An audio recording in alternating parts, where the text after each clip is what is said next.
আজ তোমাদের একটা বুদ্ধির পরীক্ষা নেব।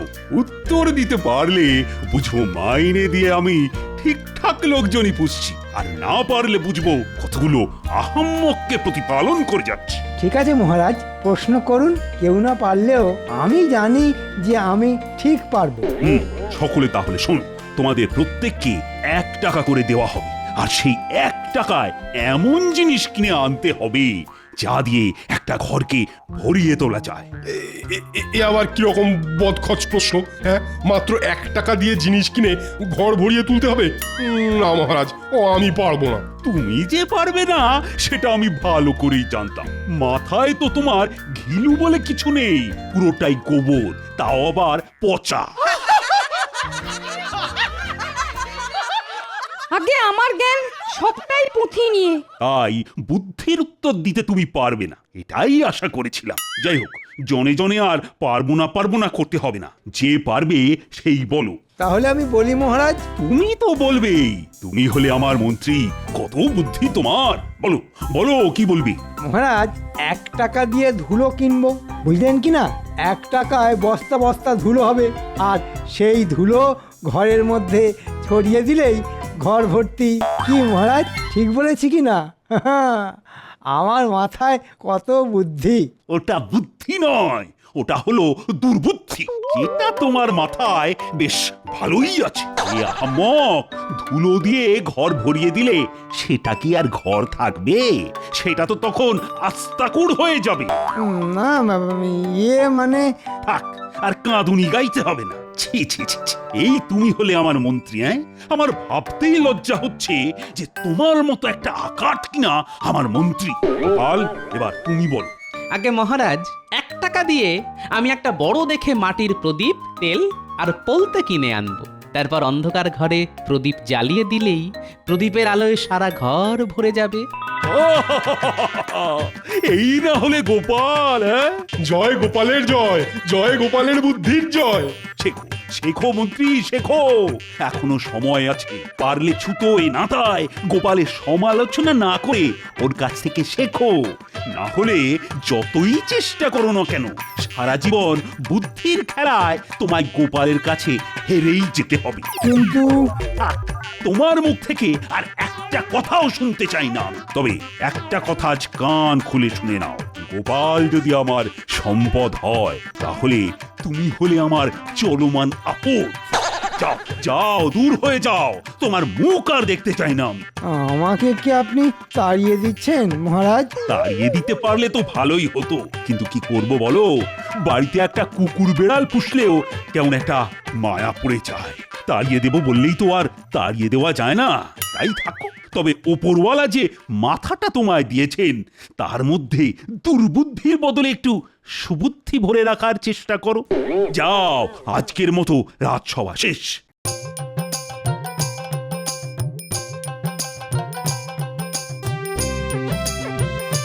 গোপাল গোপাল গোপাল, গোপাল যেন ভগবান, আর আমাকে কি না কুকুর বেড়ালের সাথে তুলনা করা। দূর দূর, জীবনে ঘেন্না ধরে গেল।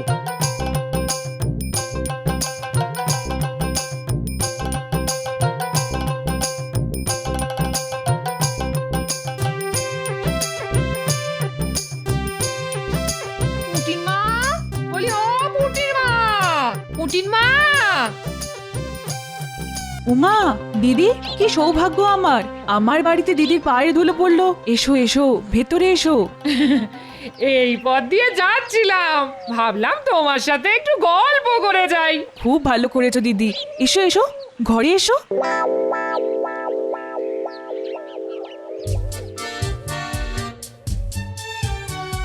আরে কি হলো কি?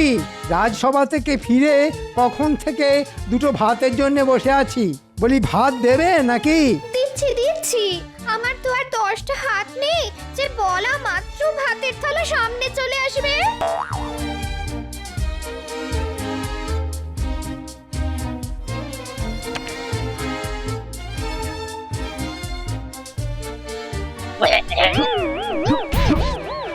এটা কি হয়েছে?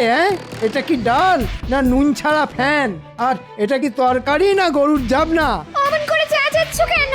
না চেঁচাবে না, জঘন্য রান্নার জন্যে না চেঁচিয়ে তোমায় মাথায় তুলে নাচবে। কেউ বলেনি আমার মাথায় তুলে নাচতে। দেখো, মুখে মুখে তর্ক করো না, আমার মন মেজাজ কিন্তু ভালো নেই। বুঝতে পেরেছি, নিশ্চয়ই মহারাজের কাছে ধ্যাতানি খেয়ে এসেছো আর রান্নার ছুতোয় ঝাল ঝাড়ছো আমার উপর। তবে একটা কথা আজ পরিষ্কার করে বলে দিচ্ছি, কারণে অকারণে আমার উপর মেজাজ দেখালে আমিও কিন্তু ছেড়ে কথা বলবো না, বলে দিচ্ছি। কি করবে? তুমি কি করবে? কি করব? বেশি তেজ দেখালে না জম্মের মতো বাপের বাড়িতে বসিয়ে দিয়ে আসবো। কি? এত বড় কথা! এত বছর বিয়ে হয়ে যাবার পরেও উঠতে বসতে বাপের বাড়িতে বসিয়ে আসার ভয় দেখানো? ঠিক আছে, তোমায় আর কষ্ট করে বসিয়ে দিয়ে আসতে হবে না, আমি নিজেই চলে যাব। হ্যাঁ হ্যাঁ, কত যাবে আমার জানা আছে। বলি, এমন সুখ আর পাবে কোথায়? তোমার সুখ নিয়ে তুমি থাকো, আমি চললাম। হ্যাঁ হ্যাঁ, যাও যাও, তবে আর কখনো যদি ফিরে আসো না তাহলে মুখের ওপর দরজা বন্ধ করে দেব। তোমার মতো লোকের সংসার করতে না আর জীবনেও ফিরে আসবো না, জীবনেও না।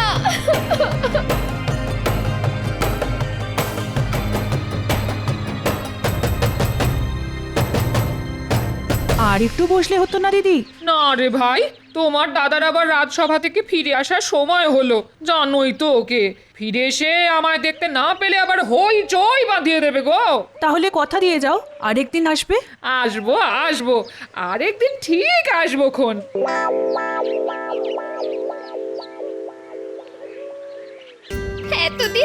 এতদিন সংসার করার এই পুরস্কার, একটু স্নেহ ভালোবাসা তো নেই, উল্টে উঠতে বসতে দাঁত খিঁচুনি আর গঞ্জনা। দূর দূর দূর, জীবনটা কয়লা হয়ে গেল। আরে মন্ত্রীমশাইয়ের বউ না? কি ব্যাপার দিদি, এই রোদের মধ্যে কোথায় যাচ্ছ? ঠিক আছে, না বলতে চাইলে বলো না। না না, বলবো না কেন, আমি বাপের বাড়ি যাচ্ছি। বাপের বাড়ি যাচ্ছ? ও মা, সে তো খুব ভালো কথা গো। তা পায়ে হেঁটে কেন? গরুর গাড়ি কিংবা পালকি কই? আমার এই যাওয়াটা আনন্দের যাওয়া নয় গো গোপালবু, ভাবতে পারো আমি চিরকালের মতো চলে যাচ্ছি। উমা, সে কি অলক্ষণে কথা? কেন? দিন রাত শুধু খিটখিট আর গঞ্জনা, আর সহ্য করতে না পেরে তুমি আবার এসব কথা কাউকে বলো না যেন। না না, কাক পক্ষীতেও জানতে পারবে না।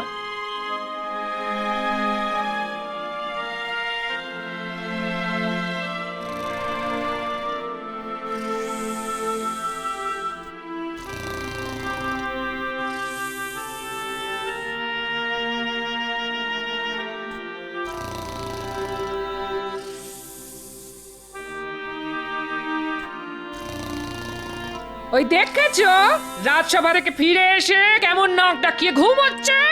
ওহ, যেমন খাওয়া তেমন ঘুম। এই ওঠো বলছি, ওঠো ওঠো ওঠো।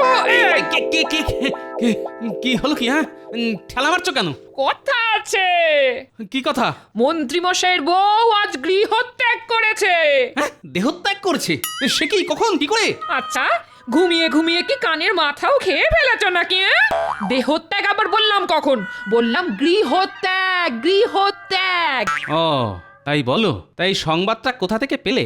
আরে পুঁটিদের বাড়ি গেছিলাম না, আসার পথে মন্ত্রীর বউয়ের সাথে দেখা। পায়ে হেঁটে বাপের বাড়ি যাচ্ছে গো। জিজ্ঞেস করতে বললো মন্ত্রী মশাইয়ের খিটখিট আর গঞ্জনার জন্য চিরকালের মতো চলে যাচ্ছে। বুঝতে পেরেছি, মন্ত্রীর আজ মাথা গরম, তাই হয়তো যত মেজাজ সব বউয়ের উপর দেখিয়েছে। মেজাজ গরমের কারণ কি শুনি? সে আর বলো না, মহারাজ যে আজ আচ্ছা করে করকে দিয়েছেন ওকে। যাকে যাক, এসব কথা আবার পাঁচ কান করো না জানো। না না, পাঁচ কান করতে যাব কেন?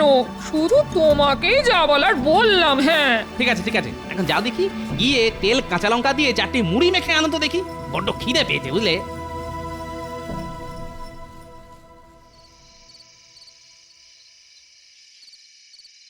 ওহ, খিদের চোটে পেটের মধ্যে নাড়ি ভুঁড়ি অবধি হজম হয়ে গেল মনে হচ্ছে। সেই কখন ভাত চাপিয়ে এসেছি, যাই দেখি ফুটলো কিনা। মন্ত্রীমশাই, মন্ত্রীমশাই, গেল গেল গেল রে, সব পুড়ে গেল। কি পুড়ে গেল রে ঘটা? গিয়ে দেখলেই তো হয়। কি পুড়ে গেল মন্ত্রীমশাই? ভাত। তা আপনি হঠাৎ ভাত রাঁধতে গেলেন কেন?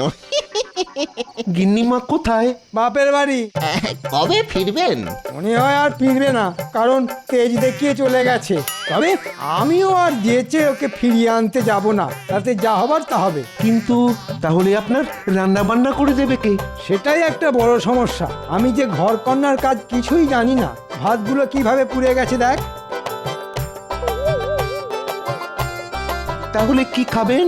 ওই মুড়ি টুড়ি চিবিয়ে থাকতে হবে।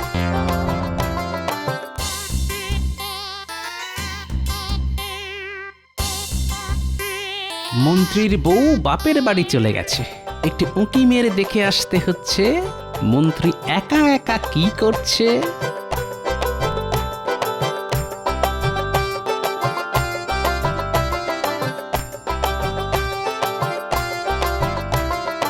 আমি বলি কি, গিন্নিমা যদি সত্যি সত্যি ফিরে না আসেন তাহলে আপনি একটা বিয়ে করে ফেলুন। বিয়ে এই বয়সে কে দেবে আমায় মেয়ে? কি যে বলেন না, আপনাকে কে মেয়ে দিতে চাইবে না? আরে আপনি হচ্ছেন মন্ত্রী, একবার হ্যাঁ বলেই দেখুন না, মেয়ের বাবারা সব আপনার দোরগোড়ায় হতে দিয়ে পড়ে থাকবে। বলছিস? বলছি মানে একেবারে কাজে করে দেখিয়ে দিতে পারি। তাহলে দেখ একটা মেয়ে, একবার যদি বিয়েটা করে ফেলতে পারি না, তাহলে আচ্ছা করে তোদের গিন্নিমার মুখে ধামা ঘষে দেওয়া যাবে। ঠিক আছে ঠিক আছে, কোনো চিন্তা করবেন না, দু একদিনের মধ্যেই আপনাকে মেয়ে দেখাতে নিয়ে যাব। হ্যাঁ রে, দেখতে বেশি মানে সুন্দরী হবে তো? একেবারে ডানা কাটা পলি। আহা, তোরা কি ভালো রে, ওপরওয়ালা যেন ঠিক সময়ে তোদের পাঠিয়ে দিলেন। তাহলে এই সব যুক্তি হচ্ছে, একটা বউ যেতে না যেতেই আরেকটা বিয়ে করার মতলব। ঠিক আছে মন্ত্রী, তোমার দ্বিতীয়বার বিয়ে আমি দেব।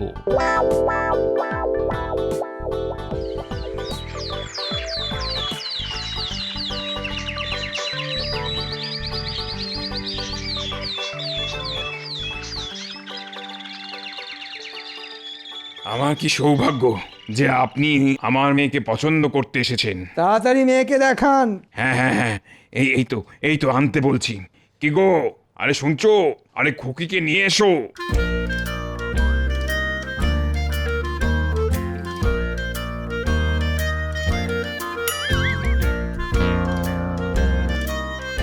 তা কেমন দেখলেন আমার মেয়েকে? দেখলাম আবার কোথায়? এমন মাথা হেঁট করে বসে থাকলে কি আর মুখ দেখা যায়? না না, এই তো মুখ তুলছে। মা, খুকি, আরে মুখটা একটু তোল মা। আরে আরে লজ্জার কি আছে? আজ বাদে কাল ইনিই তো তোর প্রতি দেবতা হবেন।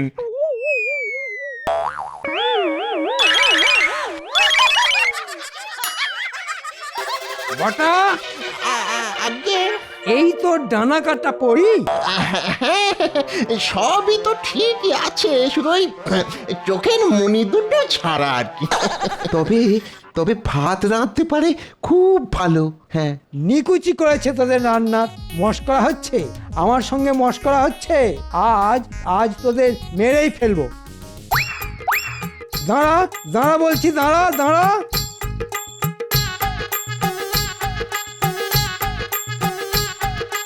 দাঁড়া দাঁড়া বলছি, দাঁড়া দাঁড়া।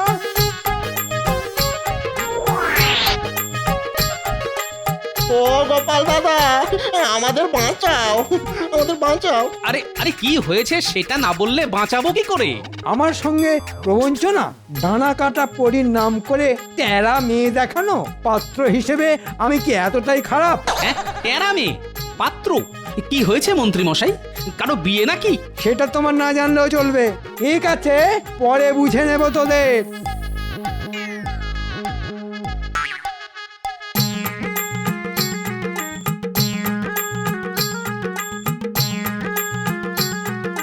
আরে বটা কি হয়েছে কি? কেন কেন তুমি জানো না? কই না তো। মন্ত্রীগিন্নি তো মন্ত্রী মশাইকে ত্যাগ দিয়ে চলে গেছে। রান্না বান্নার কেউ নেই দেখে আমরা একটা সম্বন্ধ করেছিলাম। তা মেয়ের সবই ভালো, শুধু একটু টেরা। এই যা, এই তাতেই মন্ত্রী মশাই আমাদের ওই মারতে তাড়া করলেন, বলো দেখি। ও বুঝতে পেরেছি। ঠিক আছে তোরা যা, তবে বেশ কিছুদিন আর মন্ত্রীমশাইয়ের ধারে কাছে যাস না, যা রেগে আছে।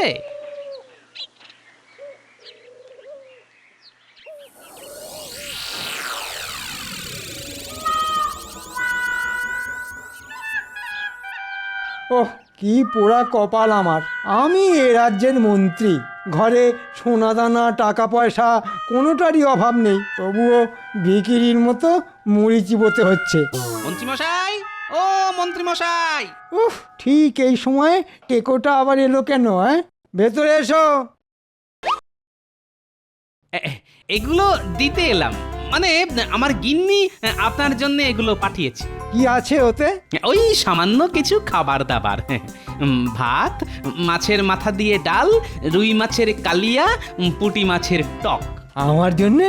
কই দেখি দেখি। উই বাবা, কত খাবার!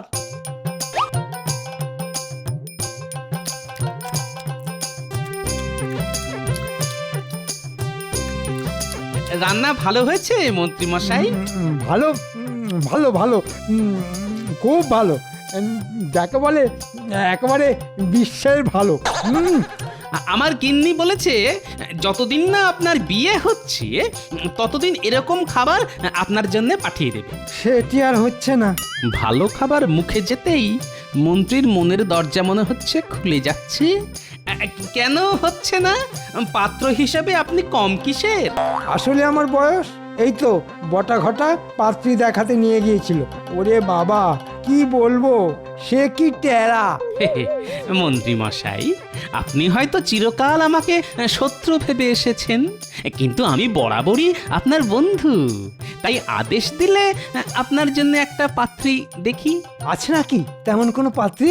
আছে মানে বুঝলেন, একটু বয়স হয়েছে বটে, তবে যেমন কাজে কর্মে তেমনি দেখতে শুনতে আপনার সঙ্গে যা মানাবে না, যাকে বলে রাজজটক। তাহলে পাত্রীর বাবার সঙ্গে কথা বলো। আগে আগে বাবা মা কেউ তো নেই, যা করার তা আমাকেই করতে হবে। এবার বলুন আপনি রাজি কিনা? এতদিন পরেও সে যখন ফিরে এলো না, তখন এ বিয়েতে আমি রাজি। তবে পরশু দিনেই খুব ভালো লগ্ন আছে, তাহলে 4 হাত এক করে দিই। আমি তাহলে আসি। ওরে বাবা, মেয়ের বিয়ে দেওয়া বলে কথা, আমার এখন কত কাজ।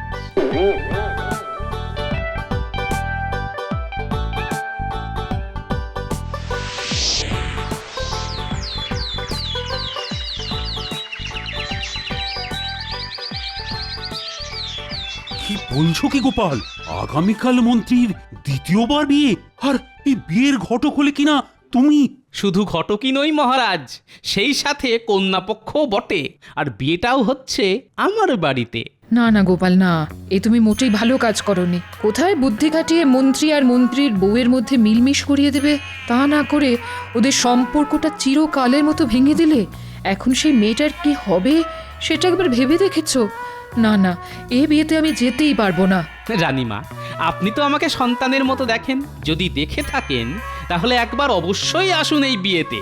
দেখবেন আপনার গোপাল এমন কিছু করবে না যাতে আপনার কষ্ট হয়। কি জানি বাবা, কি যে করতে চাইছো তুমি? তোমাকে বোঝা আমার কম নয়, তবে নিমন্ত্রণ যখন করতে এসেছো তখন আমরা দুজনেই ঠিক সময় পৌঁছে যাব।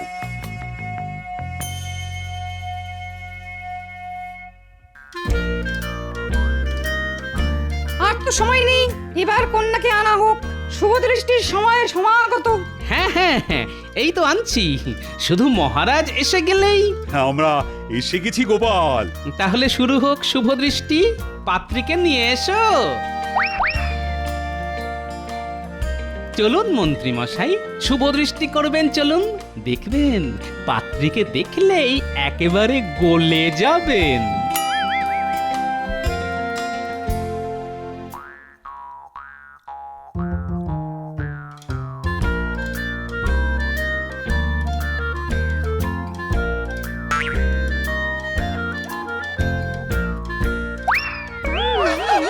এ কি এ তো আপনার বিয়ে করা সহধর্মিনী সামান্য কটা দিন অতি সামান্য কারণে ছাড়াছাড়ি হয়েছিল, আমি আবার নতুন করে জোড়া লাগিয়ে দিলাম। কি রানীমা, আপনার মুখ রাখতে পেরেছি তো? ধন্য গোপাল, সত্যি তুমি ধন্য। ছাদনার তলা যখন হয়েইছে তাহলে এবার মালা বদল আর মন্ত্রপাঠ হয়ে যাক। মালা বদল হবে বই কি, তবে ওই যদিদং হৃদয়ং না বলে নতুন মন্ত্র পাঠ হয়ে যাবে, আর সে মন্ত্র পাঠ করাবো আমি। বলুন মন্ত্রীমশাই, কখনো আর সামান্য কারণে ঘরের লক্ষ্মীকে মুখ নাড়া দেব না। আরে চুপ করে আছেন কেন? বলুন বলুন। কখনো আর সামান্য কারণে ঘরের লক্ষ্মীকে মুখ নাড়া দেব না। এবার আপনি বলুন মা লক্ষ্মী, বলুন রাগের মাথায় কখনো নিজের সংসার ছেড়ে যাব না। রাগের মাথায় কখনো নিজের সংসার ছেড়ে যাব না। ব্যাস, এবার সকলের সামনে বলুন আপনারা খুশি কি না? আমরা খুব খুশি। খুব। আপনারা সকলে খুশি তো? আমরা সকলে সকলে খুশি, সকলে। কিন্তু আমি যে খুশি নই। কেন কেন খুশি নও কেন? এমন চমৎকার সন্ধে, এমন সুন্দর পুনর্বিবাহ, অথচ খাওয়া দাওয়ার কোনো ব্যবস্থা নেই। আসলে আমি যে কিপটে। থুড়ি থুড়ি থুড়ি, ভুল বলে ফেলেছি। আসলে আমি না খুব গরিব। তোমার কোনো দুঃখই আজ আর রাখবো না আমি। ভোলা ময়নাকে খবর দাও, সকলের পেট পুরে মিষ্টিমুখ করার ব্যবস্থা করো। এই না হলে মহারাজ, আর একেই বুঝি বলে মধুরেন সমাপয়েত।